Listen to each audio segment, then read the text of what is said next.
Olá, este é o Poder Entrevista. Eu sou Guilherme Valtenberg, editor sênior do Poder 360, e vou entrevistar o advogado, o ex-deputado federal e ex-ministro Miro Teixeira por videoconferência.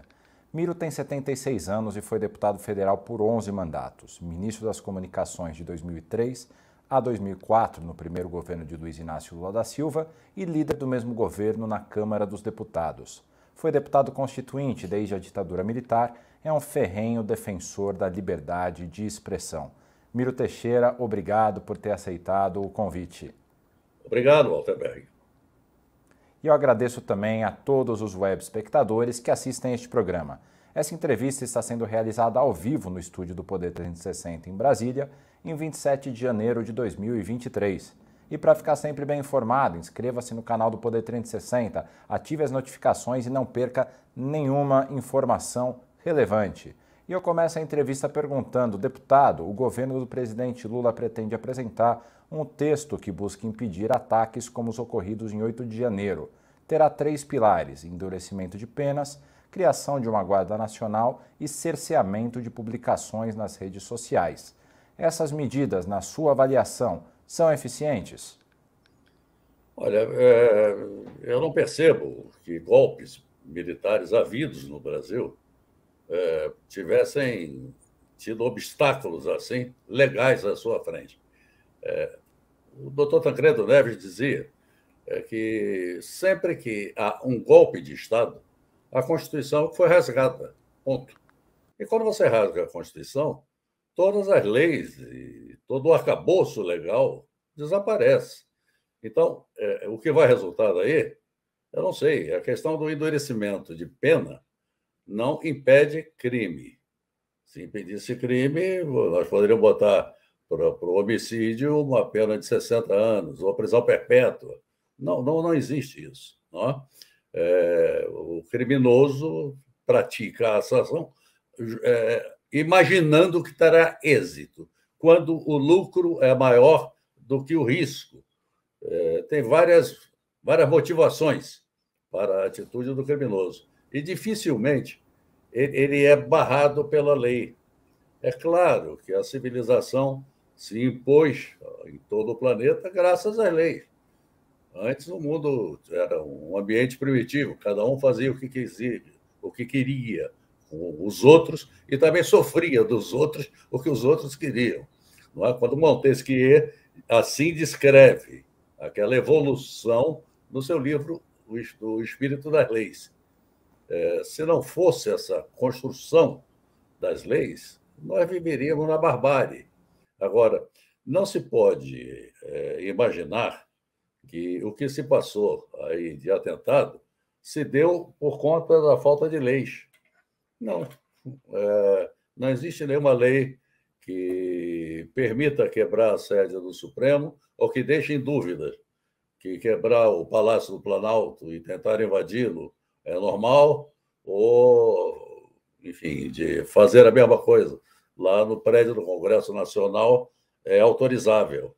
Isso aí não tem explicação no ambiente das leis. Quer dizer, tanto que você já tem um número enorme de presos, os inquéritos rolando, alguns já começando às vésperas de receber denúncia, graças às leis existentes. Não é? E existem as circunstâncias agravantes que podem ser aplicadas. Então, não se leva em conta, pura e simplesmente, a pena aplicável a um determinado delito. Tem concurso de crimes, tem concurso de agentes, tem circunstâncias agravantes, sabe?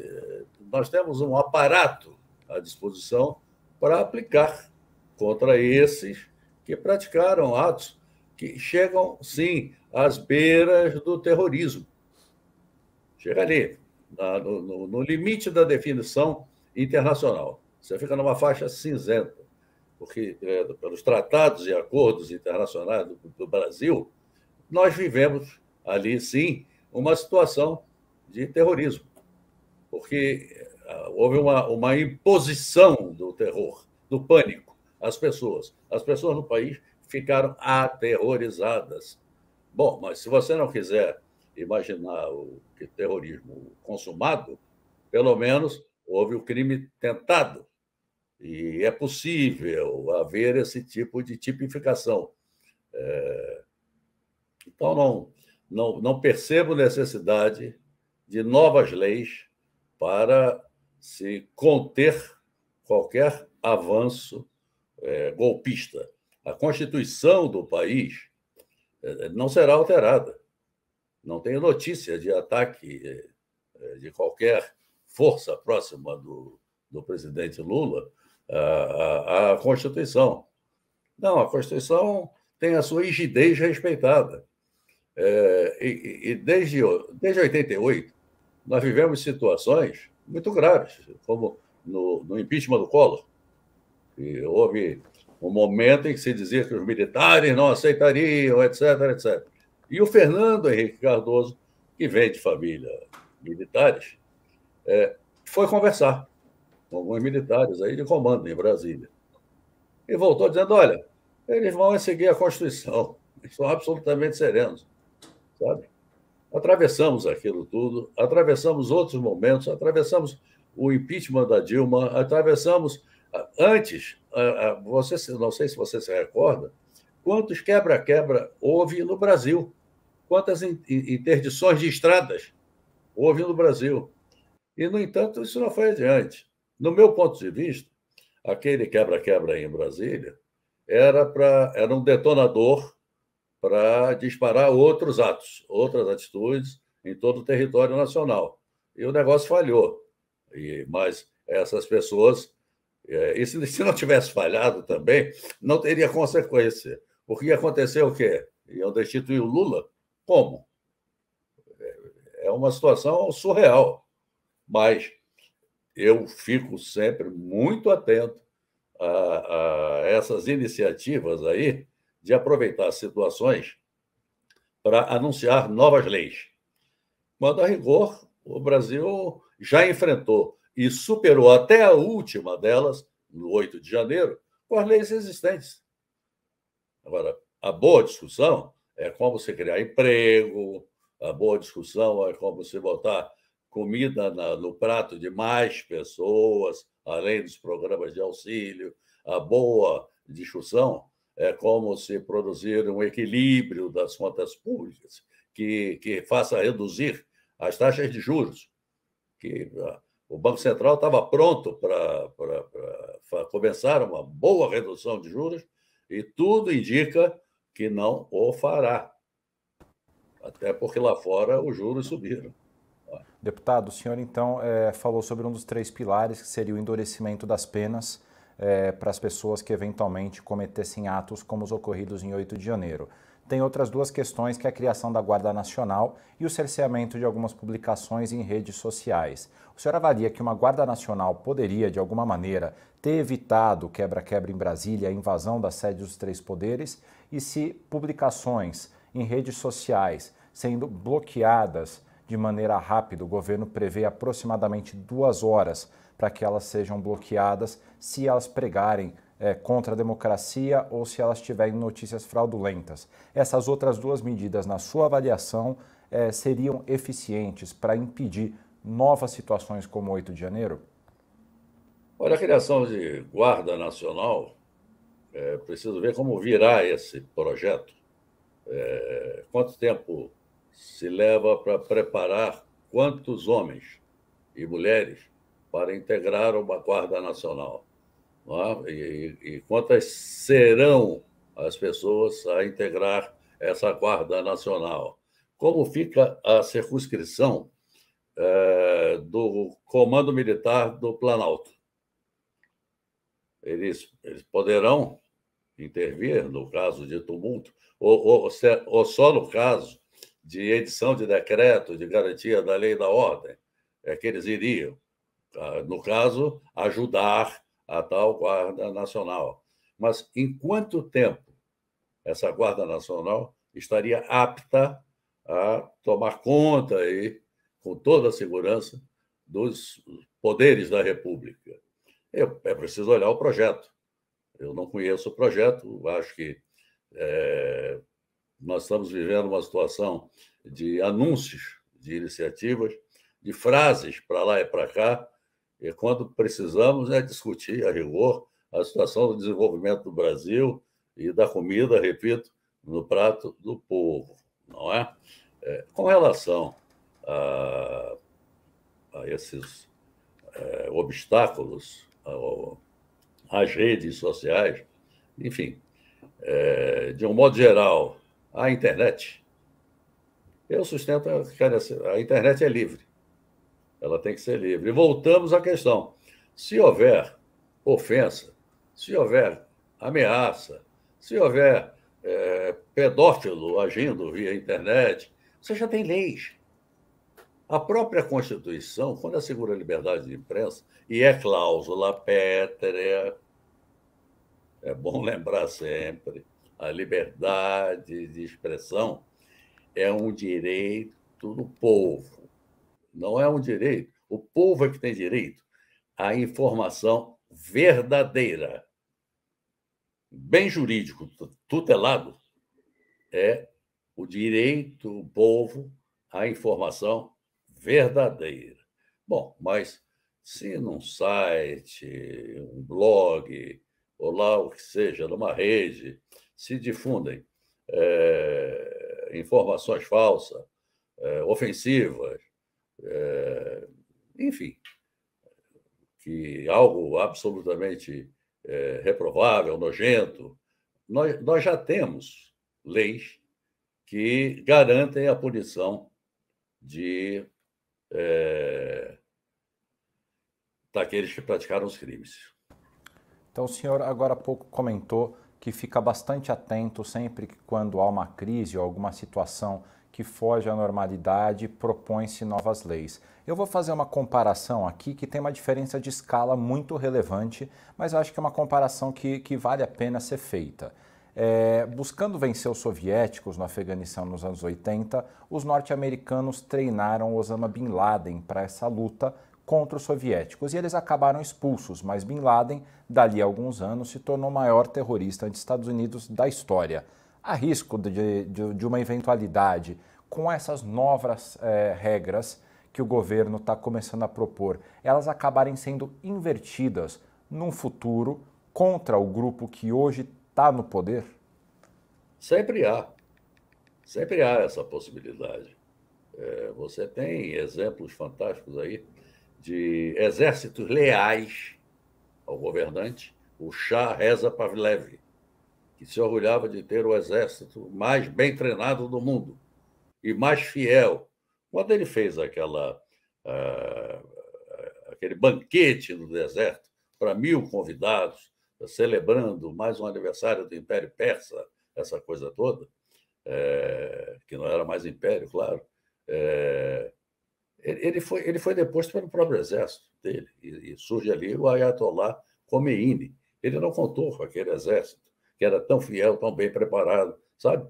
Você tem exemplos mundiais aí desse tipo de coisa. Eu creio que a relação com as Forças Armadas não pode ser algo assim em torno da desconfiança. É preciso estabelecer um ambiente de confiança. Quando você tem um incêndio, você chama o corpo de bombeiros, não é? Você não vai desconfiar dos bombeiros, de um modo geral, porque você tem um ou outro aqui metido em milícia. Mas você tem os aparatos de Estado. Os militares, eles pertencem à nação brasileira. O aparato militar pertence à nação brasileira.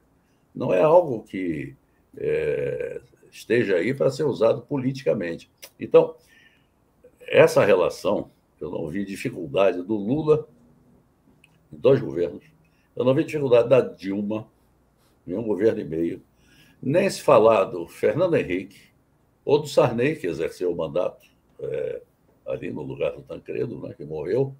Eu não vi nenhuma dificuldade de relacionamento com os militares. Na Assembleia Nacional Constituinte, nós tivemos momentos de tensões enormes, enormes. O doutor Ulisses Guimarães, isso aí vale a pena até buscar depois noticiário da época.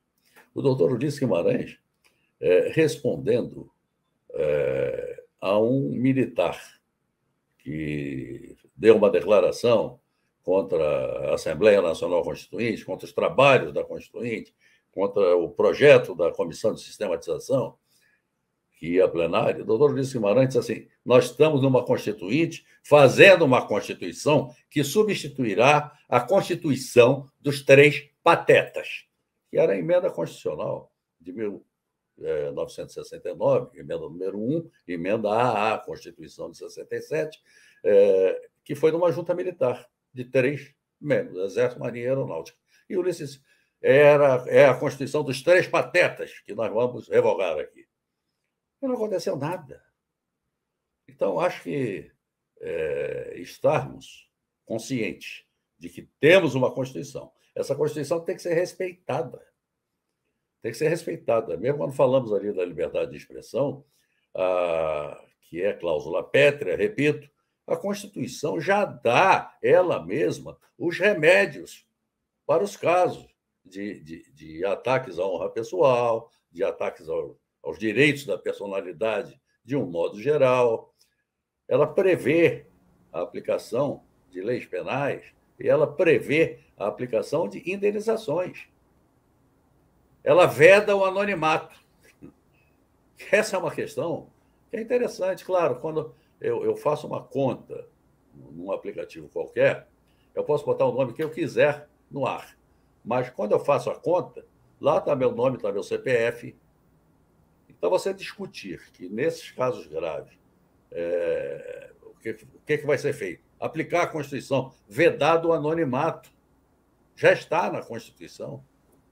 E você, de posse, então, da identidade do autor daquele crime, vamos assim, genericamente definir a situação, você pode agir como se tem agido contra autores de notícias falsas, de incitações a ataques a ministros do Supremo Tribunal Federal. Quer dizer, tudo acaba sendo aberto e identificado o autor. Eu não vejo a menor dificuldade. Agora, o que está se passando? A ocupação de um espaço de discussão com todas essas coisas aí, que não resolvem nenhum problema do povo brasileiro, que está pagando impostos, que está com dificuldade cada vez maior de pagar a conta do supermercado. Essas são as soluções aí que se busca de governo.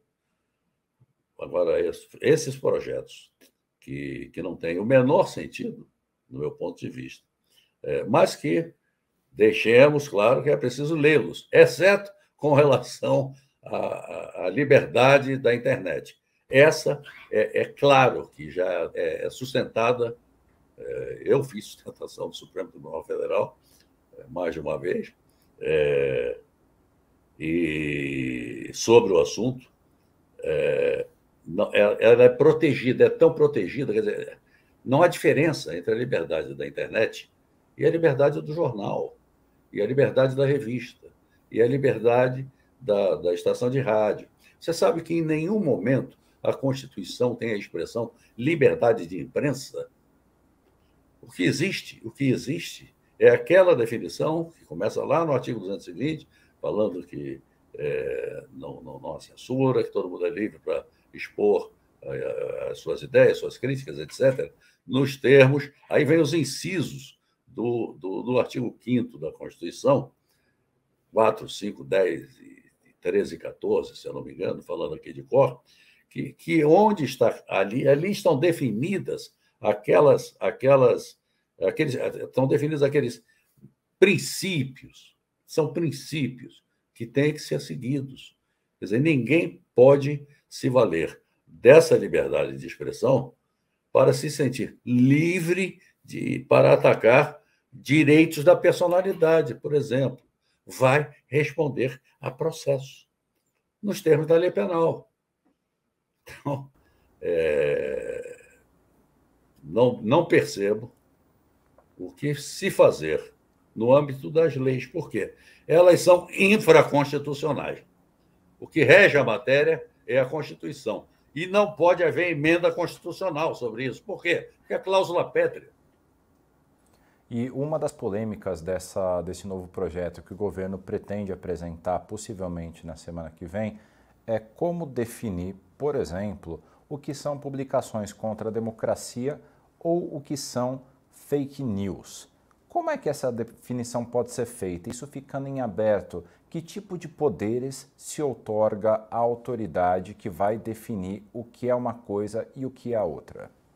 Mas isso aí é uma pergunta que até o Karl Marx fez quando ele foi processado, ele e o Engels. Eles eram editores da Gazeta Renana. E o procurador da Prússia os processou por um artigo lá que eles assinaram, enfim, atacando a administração da Prússia. E houve depois, enfim, uma série de artigos do Marx. É, ele fez a sua defesa oral e a do Engels, para desespero do Engels, que tinha contratado o mais brilhante advogado da Prússia. E o Marx disse, não, eu que vou fazer essa sustentação. E fez a própria defesa e foram absolvidos. Bom, mas ele tem peças formidáveis contra a censura. Ele dizendo que Copérnico foi censurado. E quem censurou Copérnico? Quem censurou Galileu?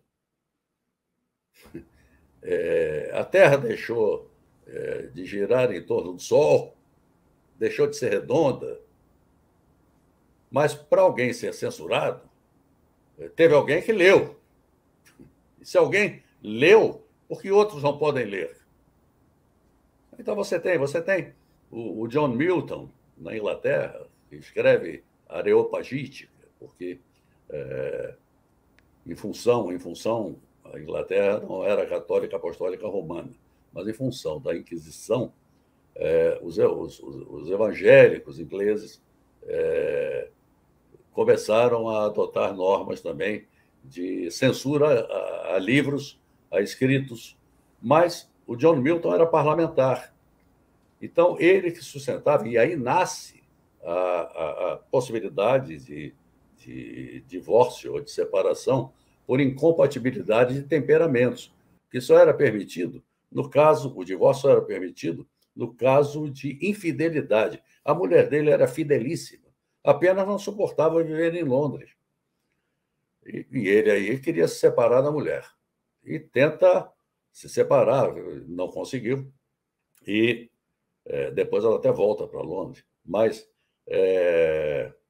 e ele tenta publicar a tese, da separação por incompatibilidade de temperamentos, e não pôde publicar, foi vedado. E saiu lá uma resolução que não podia ser publicado nada relativo ao divórcio. Bom, o que é que ele fez? Um discurso no parlamento. E aí o discurso não pode ser evitado. Isso pode ser encontrado sob o título Areopagítica.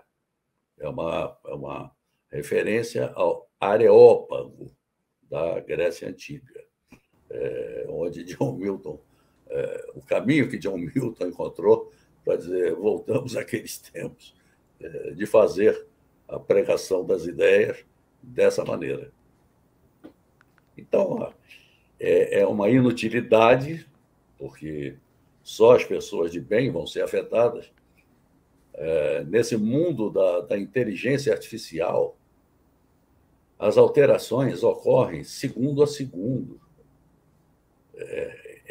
É praticamente impossível você criar um ambiente de absoluta vedação de qualquer coisa.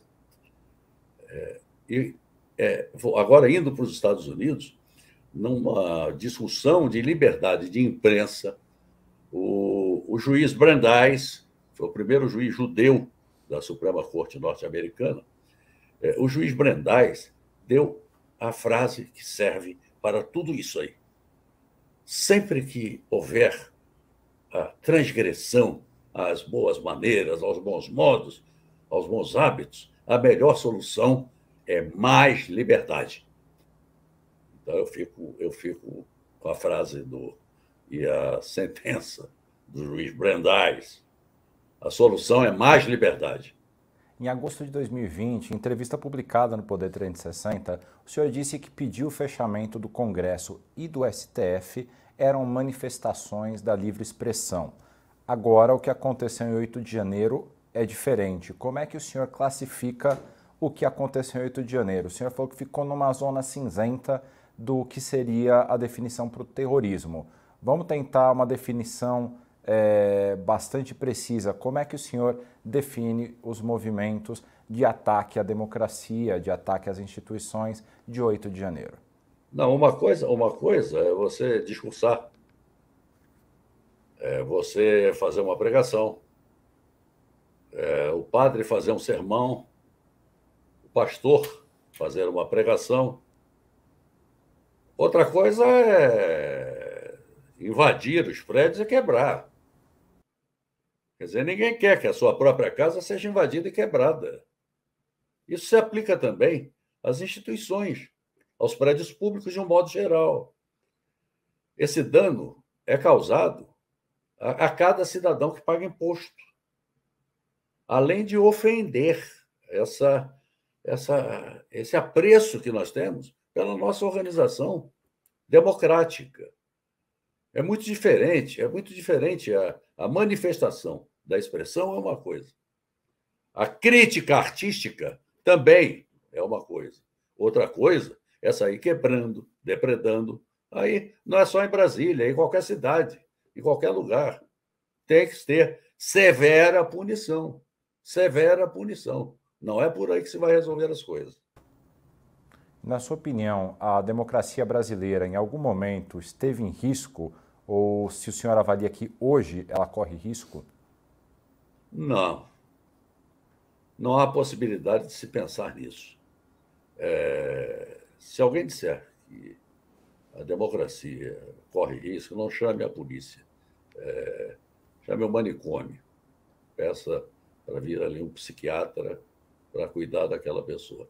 A democracia não correu risco nem nos ataques de 8 de janeiro. Pode ter havido a intenção, mas entre a intenção e alcançar o objetivo, há uma diferença enorme. Eu não percebo. Veja você, aquelas pessoas marcharam ali na Praça dos Três Poderes de uma maneira insana, quebrando os vidros, rasgando obras de arte, quebrando um relógio do Dom João VI. Isso leva a quê? Isso leva à deposição de um governo? Entra na cabeça de alguém? Vamos voltar à história. Quando Napoleão Bonaparte invade a Rússia, o general Mikhail Kutuzov, você depois dá uma olhada aí para conferir esse sobrenome, é Kutuzov mesmo, se escreve Kutuzov.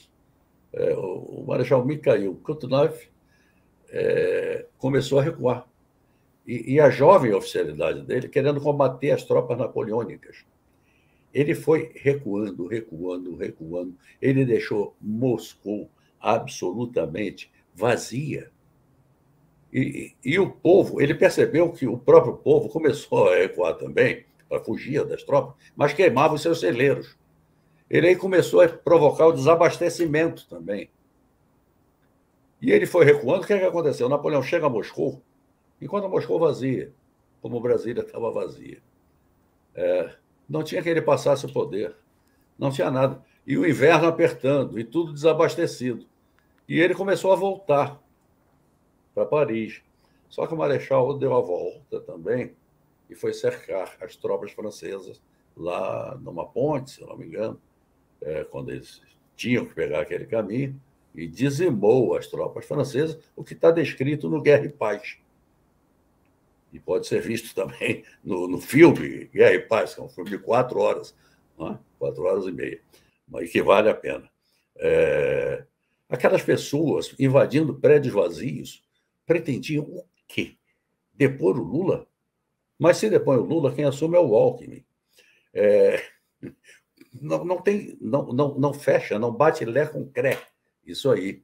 Agora, o efeito cascata, se aquilo ali disparasse, o desabastecimento do país, com a obstrução das estradas, você poderia ter uma situação caótica que levasse o Lula a pedir a decretar uma garantia da lei e da ordem. Eu disse pedir porque ele tem que consultar os conselhos de segurança nacional, essa coisa de defesa nacional, depois tem que mandar ao Congresso, para o Congresso referendar em 10 dias, mas e aí não se sabe, quer dizer, as tropas na rua, mas não deporia o presidente da República. Não deporia. O presidente é que botaria as tropas na rua. Seria útil? Não, não seria. Não seria. Claro, isso é um exercício, pura e simplesmente, de imaginação. E a imaginação pode nos levar a qualquer lugar. Só não nos leva a uma coisa. A democracia ficou em risco. Não, não ficou com aquele 8 de janeiro. O senhor é um defensor, e isso daí está bastante claro aí nas suas respostas, da liberdade de expressão. Queria resgatar um tema recente. O ministro do Supremo Tribunal Federal, Alexandre de Moraes, foi criticado por suspender os perfis das redes sociais do deputado eleito Nicolás Ferreira e depois reativá-las. Ele disse que Nicolás reproduzia notícias fraudulentas e ataques à democracia, e a condição para que ele retomasse os seus perfis era o de moderação. Qual o impacto desse tipo de ação? Na sua avaliação, defensor aí da liberdade de expressão e crítico desse tipo de obstrução na internet, qual o impacto desse tipo de ação para a democracia como um todo? Bom, a decisão monocrática do ministro Alexandre de Moraes permite um recurso. Ali, ele pode pedir uma reconsideração e, no caso de indeferimento, ele pode agravar ali para ser examinado ou por uma turma ou pelo plenário. Bom, eu não sei o que se passou na cabeça do deputado, não é? Mas ele poderia ter feito. Por que não fez? Sei lá, tem suas razões. Se ele tiver no mandato agora, ele faz o discurso. E da tribuna, faz como o John Milton. Pega o seu discurso e coloca na internet. Põe no site da Câmara dos Deputados. Como é que vai ser retirado? Isso não é construtivo. Agora, o que o Alexandre de Moraes enfrentou lá, e enfrentou autorizado pelo Supremo Tribunal Federal, foi um conjunto de ameaças feitas a ministros do Supremo Tribunal Federal. Eles foram ameaçados para valer e correram riscos pesados. Eu li um artigo, eu já não sei mais, diante dessas histórias de notícias falsas, eu recebi por internet um artigo do Alexandre de Moraes na Folha de São Paulo. Eu não sei se é dele mesmo ou não, mas a diagramação era, desculpe a linguagem de jornalista antigo também, a diagramação era da Folha. Bom, era típica da Folha. E ele dizendo que o Congresso terceirizou para o Supremo Tribunal Federal o enfrentamento dessas situações. Eu acho que o Congresso, então, poderia responder a ele também. Eu acho que o Supremo Tribunal Federal tem que ser ultra preservado, porque é o que nós temos como última instância para recorrer contra injustiças. Porém, as decisões monocráticas não podem gerar um ambiente de insegurança jurídica. E eu não me refiro especificamente a essas do ministro Alexandre de Moraes. Eu falo de todos. Você não pode ter um ambiente de insegurança jurídica que parta da mais alta corte do país, porque aí você enlouquece. Você enlouquece. Os investidores enlouquecem também, não tenha dúvida. Porque o que garante, e isso eu vivi até quando era ministro das Comunicações.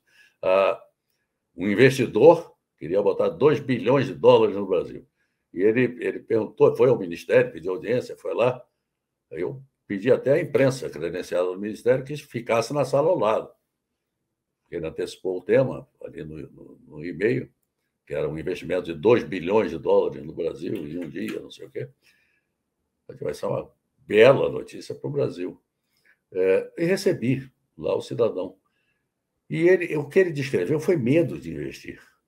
Ele disse, como é que eu boto o meu dinheiro aqui e fico com a certeza de que eu vou poder trabalhar, de que eu vou poder produzir, de que eu vou conseguir gerar lucros e retirar meus lucros. E a minha resposta para ele foi: nós temos Constituição, temos leis e temos tribunais. E aqui no Brasil, a Suprema Corte, a Corte Constitucional, não é como a Corte Constitucional norte-americana, que examina o que quer, não. Chega-se lá também pelo recurso extraordinário. Dei uma breve explicação a ele que ele tinha toda a segurança graças ao aparato judicial do Brasil. E constitucional, claro. Bom, quando ele disse, bom, então, eu quero afirmar que eu vou fazer o meu investimento. Eu disse, então, espera aí que eu vou mandar a imprensa entrar para você dizer isso na frente da imprensa. Mandei entrar todo mundo na sala de reunião.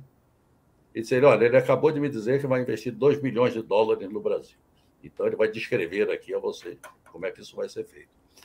Isso aí, na sala, deixei ele com a imprensa na sala de reuniões e todo mundo divulgou no dia seguinte. Era uma empresa espelho da Telemar, tá? Que funcionou, tudo mais. Bom, essa garantia que nós temos que dar aos investidores, de um modo geral, além do povo brasileiro, de que nós não temos insegurança jurídica. Nós temos no Brasil segurança jurídica. Nenhuma arbitrariedade será cometida por quem quer que seja, nem pelo presidente da República, nem por membros do Congresso Nacional, nem por ilustres membros do Poder Judiciário ou do Ministério Público ou da Polícia. Podem vir para cá. Aqui é uma ótima terra para investir. Olha o que está se passando no mundo. Houve um estudo feito pelo professor Dornbusch, que era o diretor do Departamento de Economia do Instituto de Tecnologia de Massachusetts, o MIT, sobre o Brasil, a pedido de empresários brasileiros.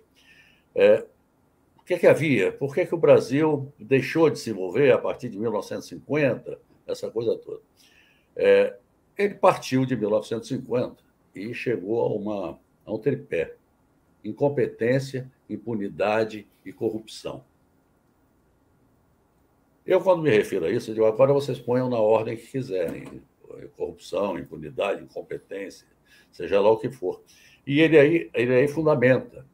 Ele diz, é um continente, 8 milhões e 500 mil quilômetros quadrados. Não tem cataclismas, não tem furacões, não tem vulcões. Existe unidade territorial, unidade de idioma. Existem riquezas naturais. Por que perderam o ritmo de desenvolvimento? Incompetência, impunidade e corrupção.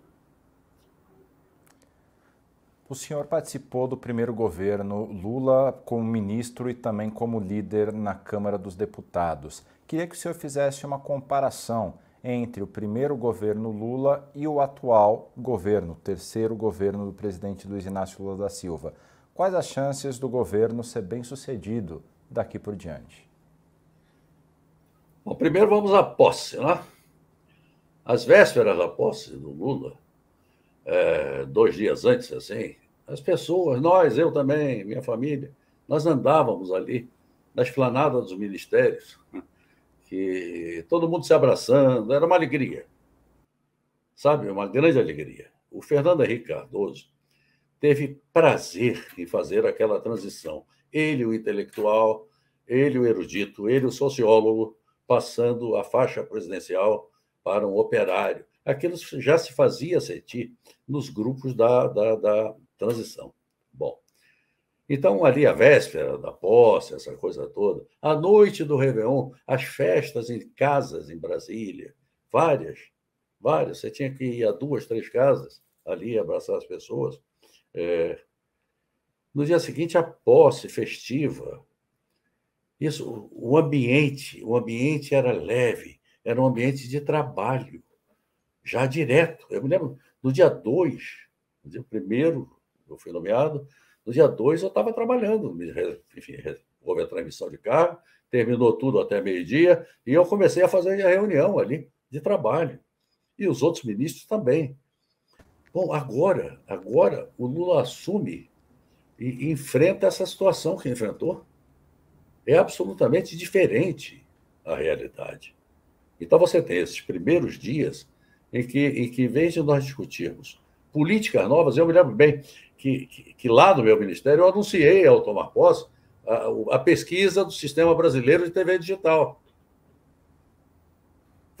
Cada um tinha já trazido dos grupos de transição coisas interessantes, e a TV digital aberta, né, no caso, porque por cabo é fácil. A aberta foi a que nós fizemos, mas basta a antena UHF para receber os canais digitais em TV aberta. Mas, então, essa realidade é absolutamente diferente. Agora ele não pôde ainda sentar para governar. Ele tá se reunindo a toda hora com governadores, com ministros, para discutir crise. Para discutir crise. Reunido com governadores hoje ainda, ele fez menção à ida dele aos estados também, para visitar os governadores, para mostrar que ele não era governante só de uma parcela do povo brasileiro. Ele era governante, ele era presidente de todos os brasileiros. Ele é o presidente de todos os brasileiros. E são palavras dele. Então, ele visitaria governadores de diversos partidos. Governadores que apoiaram o Bolsonaro. Nessa reunião estavam todos os governadores. Bom, é preciso ter um ambiente para começar a trabalhar, acabar com essa fixação na bipolarização. Isso está fazendo mal ao Brasil. Está fazendo muito mal. Nós não temos bipartidarismo, nós temos esse multipartidarismo exagerado até, não é? Mas, na verdade, a população acabou sendo contaminada pela radicalização.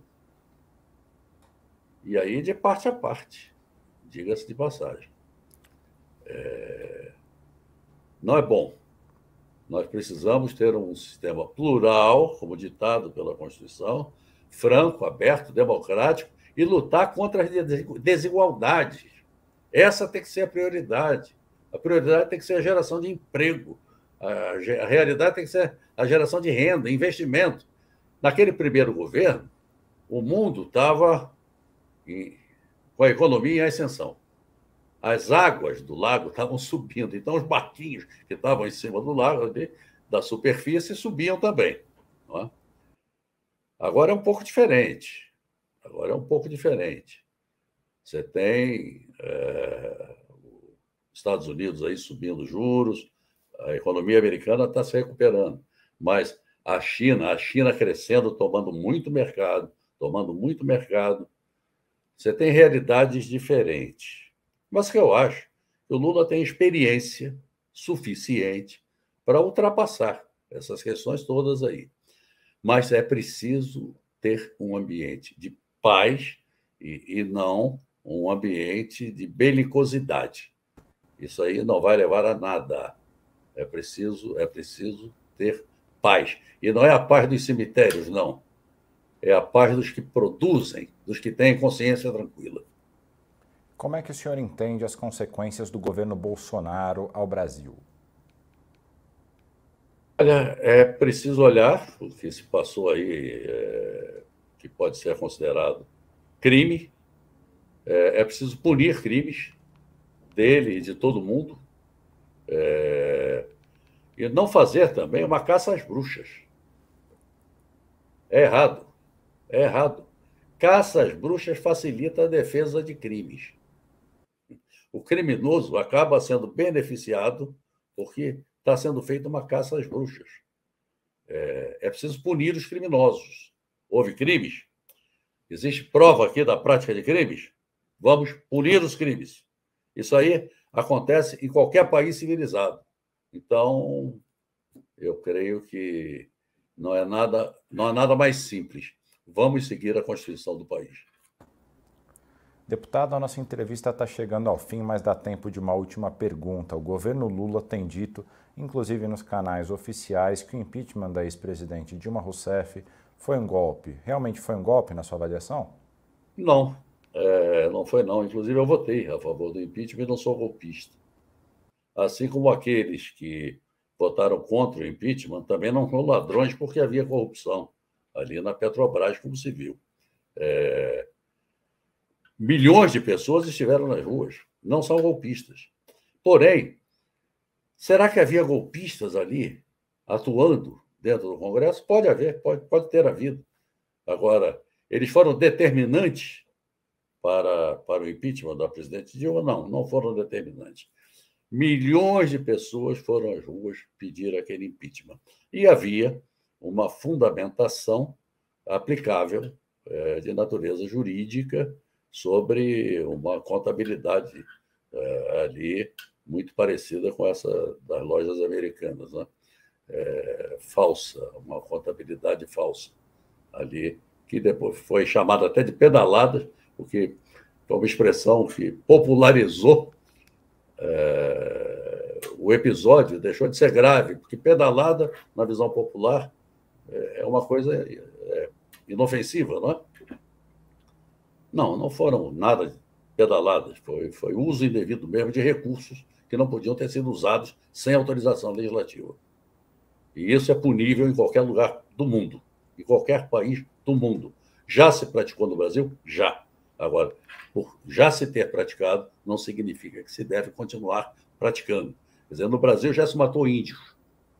O Darcy Ribeiro descrevia que o Brasil é um moinho de gente.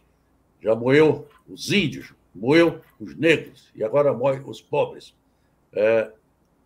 Isso significa que tem que continuar assim? E deixa lá, então, dizimar os Yanomamis? Não é?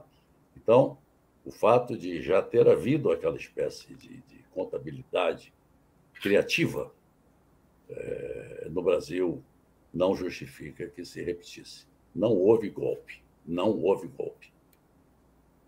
Chega ao final essa edição do Poder Entrevista. Em nome do jornal digital Poder 360, eu agradeço ao ex-deputado e ex-ministro Miro Teixeira pela entrevista.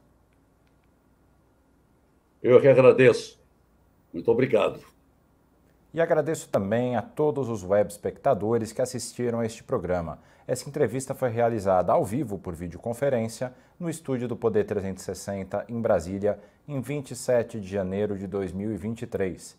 E para ficar sempre bem informado, inscreva-se no canal do Poder 360, ative as notificações e não perca nenhuma informação relevante. Muito obrigado e até a próxima.